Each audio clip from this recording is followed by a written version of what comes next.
Hi everybody, thanks for tuning in. I'm Cindy Daychuck with Queen Bee Creations and I'm excited for today. I have been seeing a lot recently about reverse coloring books.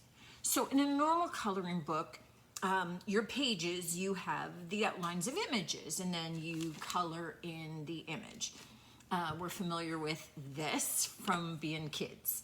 And there are fabulous adult coloring books that are out there and Zentangles and all kinds of things to be able to just relax and kind of zen out, right, as you're coloring them in. Reverse coloring books work the opposite way. They are coloring books that have the color on the page and not color outlining or delineating specific shapes. They're sort of random, and it leaves it for you to then create the picture, the design. You can go as detailed as you want. You can make an image or just do shapes. You get to play with it in whatever way makes sense for you. Kind of cool. So what I wanted to do, because rather than go online, and you can do that at Amazon, I'll drop in the link. You can go and you can buy a book with somebody else's colors and you can just draw them, or we could just create our own pages. So I've taken 2 pages of watercolor paper and I've taped them down because once they get wet, they start to bend a little bit and I just want them to stay flat. But the first step, obviously, is just to get some color on the paper, let it dry so that we can start doing the fun part, which is the coloring part. So the challenge at this stage is not to draw anything. We don't want to so I have little palettes here with some watercolor on it. If you have, dry, the dry blocks that you can get from the dollar store too. So all of this, you can get some cheapo watercolor paper from the dollar store. That's perfectly okay. We just want something that's going to be a little bit loose and flowy. So that's why this kind of page. And if we just did printer paper, when we add a lot of water, it's just going to curl up and be kind of a mess for you. So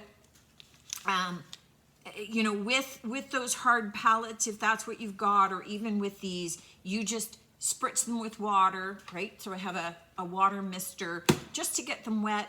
Add some more water from your brush, and we're just going to drop in color.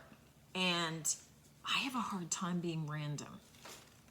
That is a challenge of mine. I fully admit. So I am stretching out of my comfort zone just by doing this. My comfort zone is being stretched by doing this part, which is just dropping in color. Now with watercolors, they will dry lighter. So you can go back in afterward, like maybe lay down the color here and then let it dry, then come back, add a little bit more color, and then kind of go where you want to go.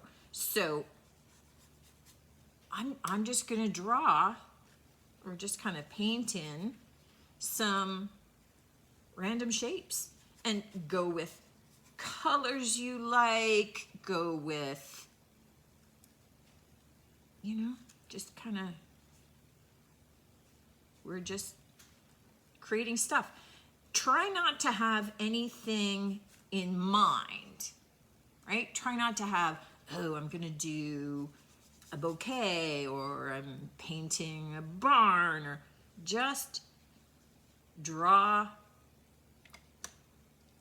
nothing. You're just dropping in color, letting it do its thing, and going from there.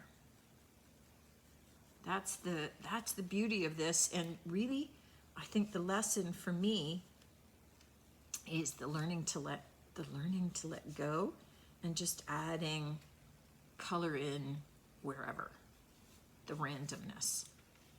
I really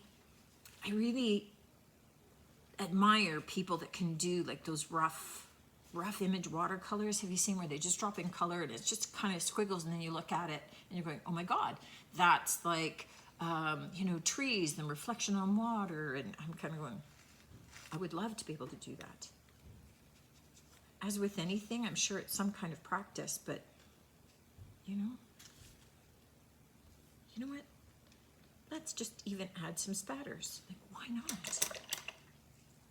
Who knows? I don't know what it is yet, so that could work great. I don't know. All right, so let's go with a totally different palette over here. I don't even know what the heck I can make out of that. So that's the idea. So let's do some other kind of squiggly shapes, and I'm doing some yellows, and we'll maybe drop in, so almost like the little starbursts. We'll see. I don't know.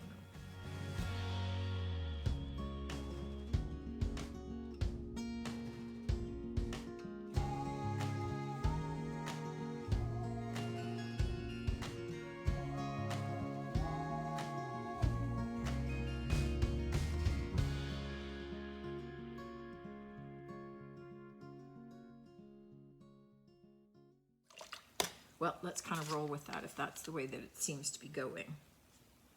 We'll just drop in a little green here and there then.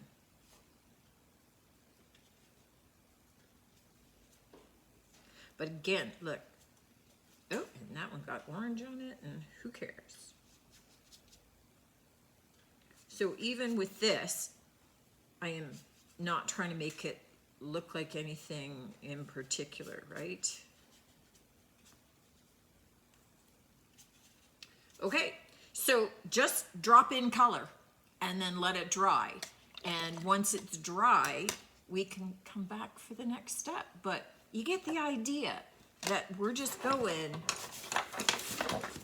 very loose, very random. These become our coloring book pages. This lays the foundation for the reverse coloring. So the great thing about this is that you could look at creating a picture in its entirety so that it's all comprehensive. So, you know, something like this, you could say, oh, you know what, this is going to be a tree trunk growing up here, and here's the ground and the roots, and let's do that. You could say, oh, it's an underwater scene, and you know, here's a fish peeking out from behind some kelp. So you could do that. You could say, I don't see anything in particular, so I'm just going to go with shapes. And maybe it's just going to be like a Zentangle, right? And I'm just going to doodle all over it and use the flow of it to create just a fun picture. You know, this one, a little bit more obvious because it kind of looks a little bit like a floral bouquet. In which case, okay, go for it. Create flowers of your choosing, right? Oh, now I'm kind of liking the tree. Okay, so you could take colored markers to be able to color this in. I just have black brush pens that I'm using. And a brush pen is just meaning I can get really fine dots.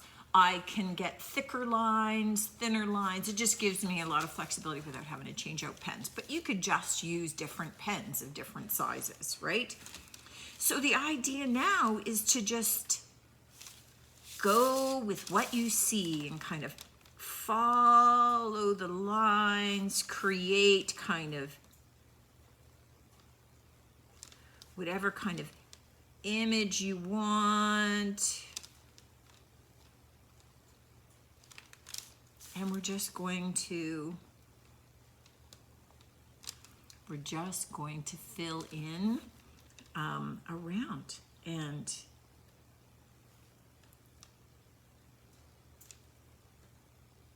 just have fun. So that's where I've started. I don't know what I'm doing anywhere else. This just is what it is, right? So that's the fun part, is that There's no right or wrong. You know, when my youngest was little, I used to always take, because let's face it, I'm old. When my youngest was little, there were no iPads that we were taking to restaurants and things.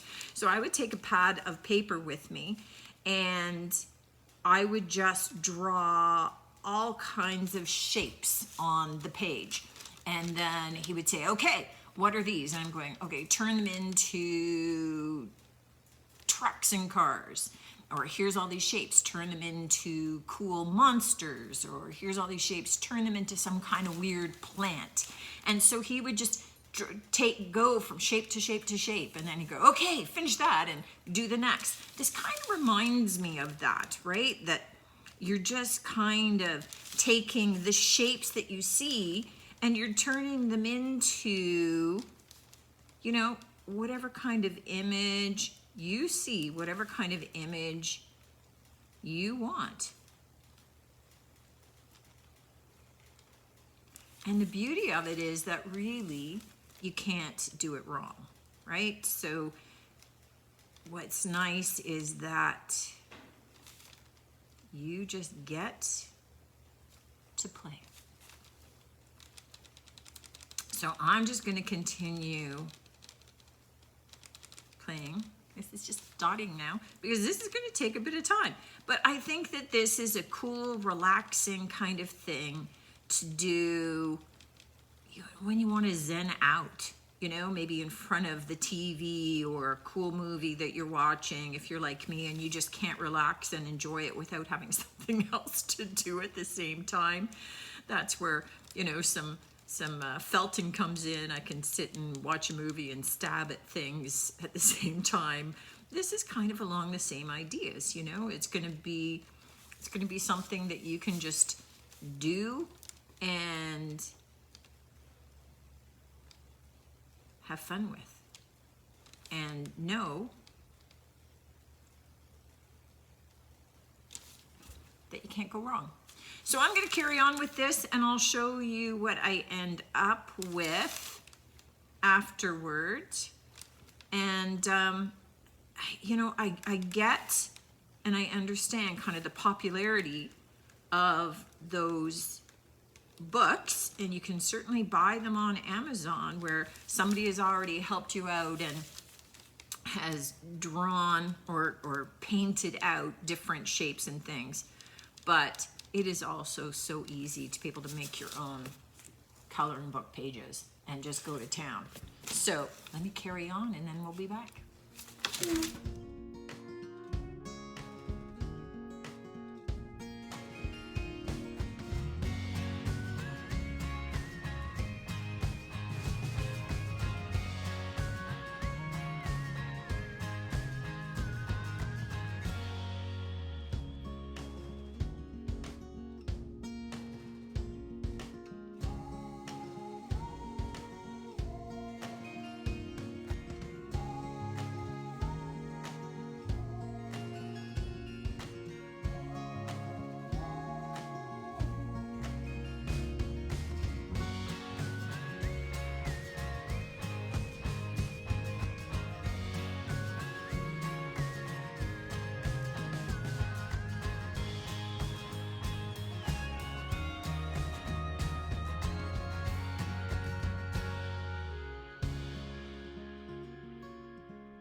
All right, this is my finish. I think it goes this way. So did you see this in it? I gotta tell you, I think that, I mean, the reverse coloring books, awesome ideas. I think that they're a lot of fun. I think that it can kind of inspire your creativity, get you looking at things in a different way.